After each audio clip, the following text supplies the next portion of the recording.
그럼 시작.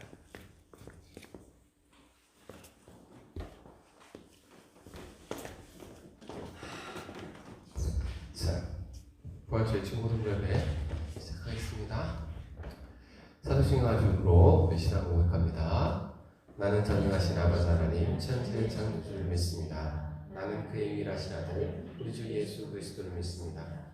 그는 성령으로 잉태되어 동정녀 마리아에서 낳으시고 본디오 빌라도에게 고난을 받아 십자가에 못 박혀 죽으시고 장사된 지 사흘 만에 죽은 자 가운데서 다시 살아나셨으며 하늘에 오르시어 전능하신 아버지 하나님 우편에 앉아 계시다가 거기로부터 살아있는 자와 죽은 자를 심판하러 오십니다. 나는 성령을 믿으며 거룩한 공교회와 성도의 교제와 죄를 용서받는 것과 몸의 부활과 영생을 믿습니다. 아멘. 오늘 부활절이라 우리 하람이라는 그렇고 박지사님도 그렇고 같은 본문 같은 설교를 3번씩이나 들어야 되는 운명에 처했지만 그래도 어쩌겠어, 들어야지, 그죠? 자, 누가복음 24장 1절에서 7절까지 말씀입니다. 누가복음 24장 1절에서 7절까지 제가 가지고 있는 성경에 139쪽에 있습니다.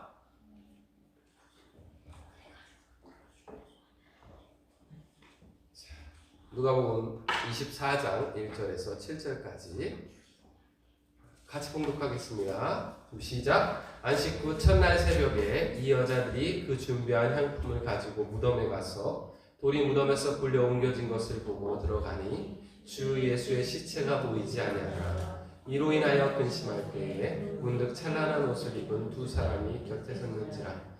여자들이 두려워 얼굴을 땅에 대니 두 사람이 이르되 어찌하여 살아있는 자를 죽은 자 가운데서 찾느냐. 여기 계시지 않고 살아나셨느니라. 갈릴리에 계실 때에 너희에게 어떻게 말씀하셨는지를 기억하라. 이르시기를 인자가 죄인의 손에 넘겨져 십자가에 못 박히고 제3일에 다시 살아나리라 하리라 하셨느니라 한데. 아멘.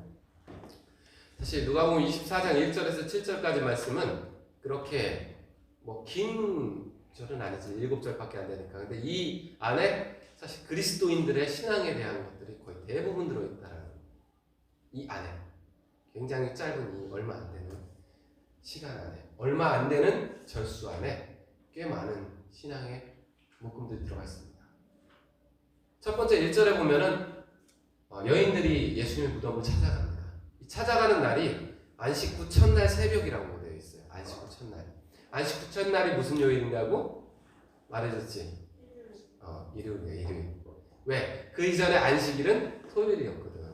유대교에서 안식일은 토요일이었거든. 그러니까 안식일이 지나고 첫날이란 말이야. 안식일이 지나고 첫날. 그러면 무슨 요일이야? 일요일이죠.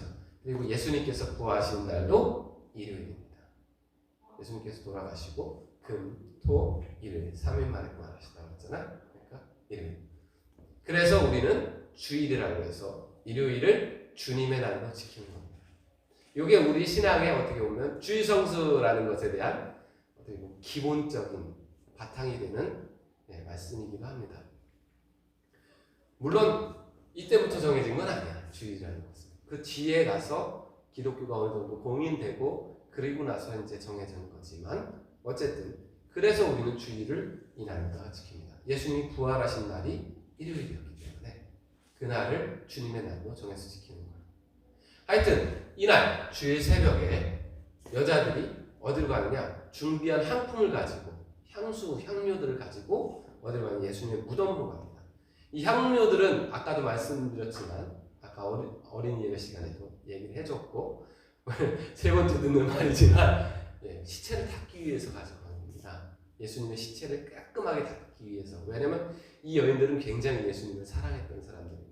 자신들이 거기 가서 입구를 못 열을 수도 있고 그 예수님의 모습을 보지 못할 수도 있었어. 근데 그것을 다 배제하고서라도 예수님께서 돌아가시고 3일 만에 찾아가는 거예요. 예수님의 무덤을 찾아가서 그 몸을 닦아드리려고 했고, 그리고 그 시신을 닦아드리려고 했다는 것은 굉장히 엄청난 섬김을 한 거지.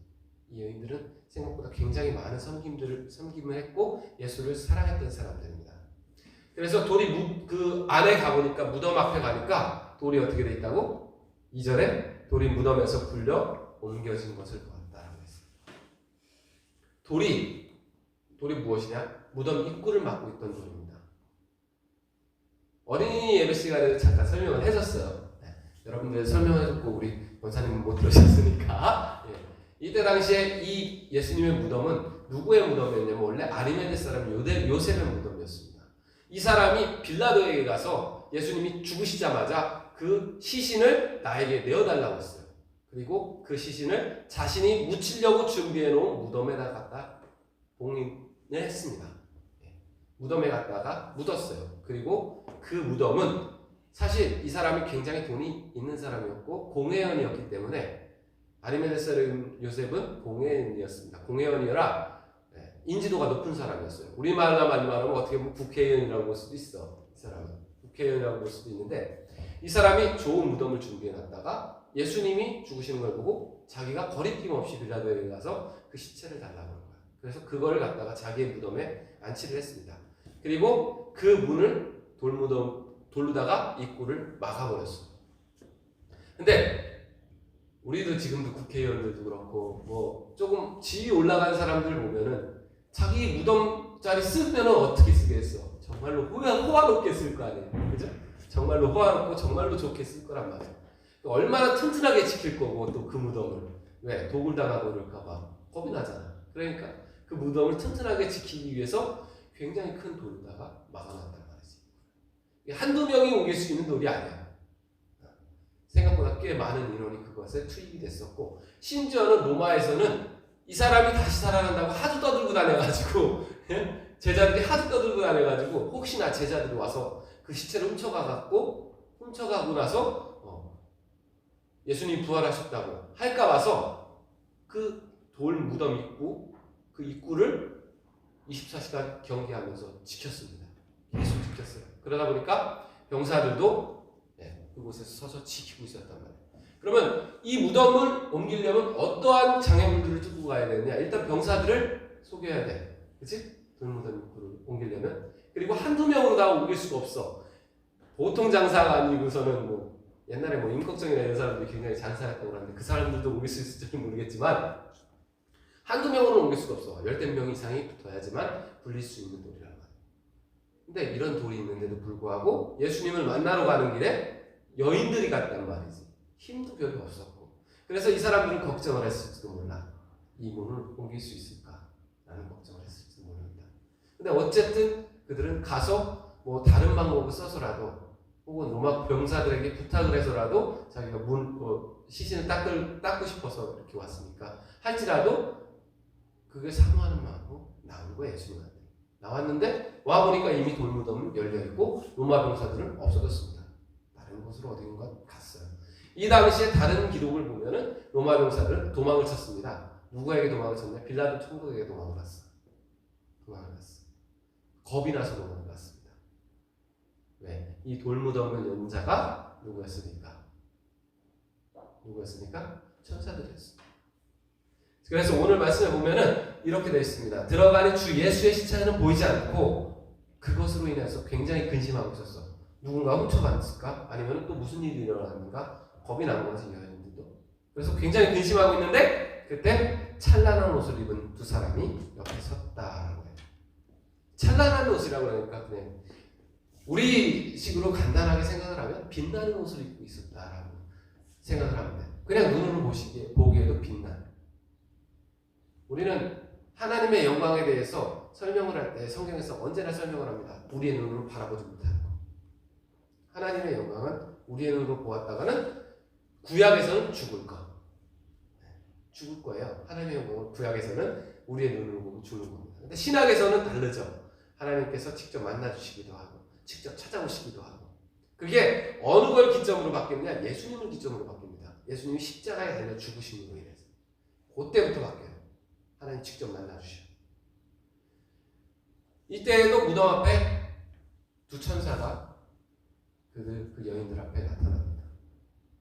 그 모습이 얼마나 대단했는지 이 모습을 보고 여인들의 반응은 무엇이었냐? 두려워서 땅에 얼굴을 묻어버렸다. 그냥 엎드러진 것도 아니야.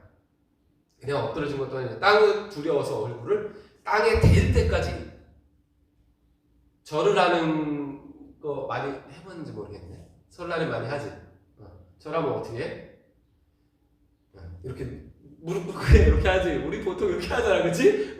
옛날에 궁궐에서는 절하는 방식이 있었습니다. 왼쪽 무릎부터 내려가고 오른쪽부터 내려가고 뭐 손을 오른손 왼손을 올리고 내리고 하는 방식이 달랐어.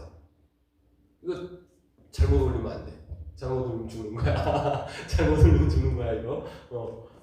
그래서 왼손을 뭐 올린다든가 이런 방식이 있었어. 근데 이것도 보통은 이제 왕이나 대단한 이제 자기보다 많은 윗전의 사람들에게 절할 때의 방식인데, 이 사람들은, 이 여인들은 그냥 겁이 나서 그대로 땅에 엎어진 거야. 엎어져서 어떻게 됐다고? 얼굴이 땅에 될 때까지 엎어졌어. 얼굴이 땅에 될 때까지 엎어졌으면은 앞을 볼 수 있을까 없을까? 앞을 못 보겠지. 겁이 나서 진짜 말 그대로 얼굴을 다 숙여버린 거야, 땅에까지. 그리고 이렇게 말합니다. 어찌하여 그렇게 하고 있으니까 이 두 사람이 이 여인들에게 이렇게 말합니다. 어찌하여서 살아있는 자를 죽은 자 가운데서 찾느냐. 살아있는 자를 죽은 자 가운데서 찾느냐. 우리에게 있어서 가장 중요한 신앙은 무엇이냐면, 예수님께서 죽은 자들에게도 갔었고, 그리고 죽을 자들도 살리셨고, 동시에 자기의 능력으로 자기가 직접 살아나시기까지 하셨고, 이게 우리의 신앙입니다. 아까 담임 목사님께서도 말씀하셨고, 나도 잠깐 얘기를 했지만, 성경에는 부활에 대한 증거들 몇몇 사람들이 등장을 해. 그렇지만 이 사람들은 다 누구의 손에 의해서? 다른 사람의 손에 의해서 부활을 받았어. 누구의 능력으로? 하나님께서 주신 능력. 엘리사나 엘리야가 살렸던 사람들도 그랬고, 예수님께서 살렸던 사람들도 예수님의 손에 의해서 하나님이 주신 능력으로 살아났고, 바울이 살렸던 사람도 역시나 바울의 손에 의해서 하나님의 능력으로 살아났습니다. 그런데 성경에서도, 그리고 세상 어디에서도 단 하나 자기의 능력으로 살아난 사람이 있어. 누구냐? 예수님. 다른 사람들은 다 다른 사람의 힘을 빌려서 혹은 하나님의 힘을 빌려서 살아났습니다. 근데 예수님은 자기가 직접 자신의 능력으로 살아났어. 이 말은 무엇이냐? 자기 자신이 뭐다? 하나님이시라는 겁니다. 본래 하나님이십니다. 우리는 언제나 그렇게 얘기하죠. 예수님께서 이 땅에 하나님의 아들로 오셨고, 그죠?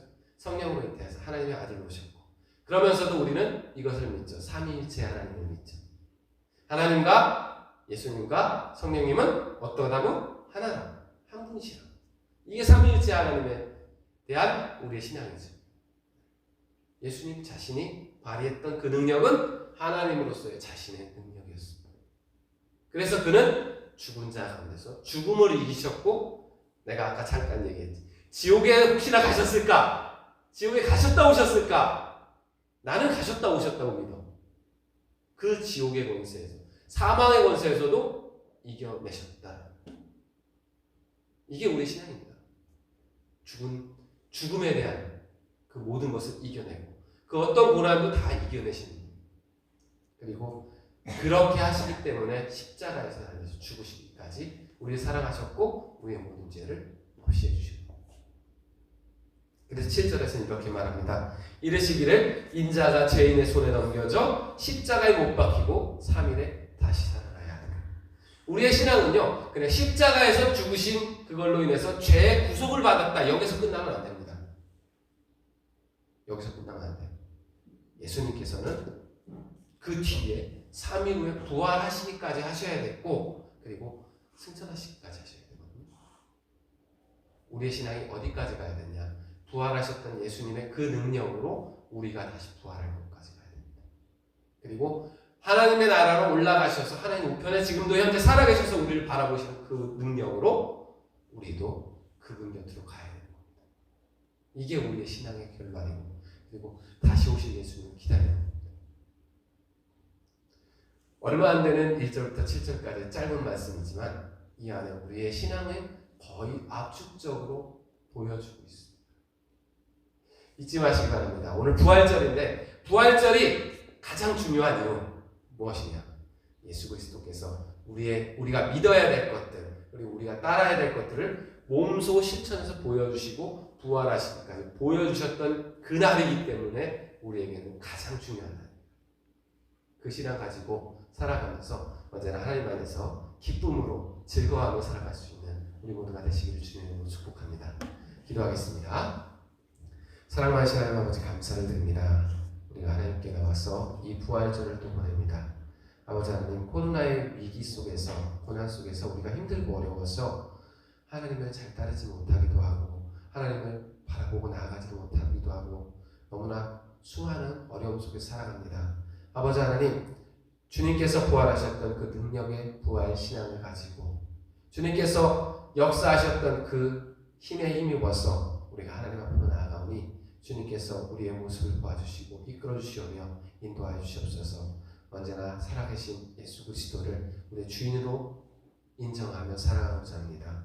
주님께서 보여주셨던 그 부활을 우리가 믿고 따라 살아가기 원합니다. 그것을 소망하며 살아가기 원합니다.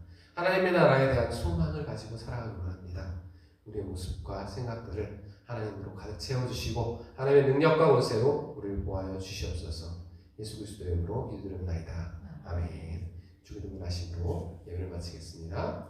하늘에 계신 우리 아버지의 이름을 거룩하게 하시며 아버지의 나라가 오게 하시며 아버지의 뜻이 하늘에서 같이 땅에서도 이루어지게 하소서. 오늘 우리에게 일용할 양식을 주시고 우리가 우리에게 잘못한 사람을 용서해 줄 것 같이 우리 죄를 용서해 주시고 우리를 시험에 빠지지 않게 하시고 악에서 구하소서. 나라와 권능과 영광이 영원히 아버지의 것입니다. 아멘. 감사합니다. 부활절에 부활하신 우리 가정 너무나 감사하고 주님의 이름을 축복합니다. 끝.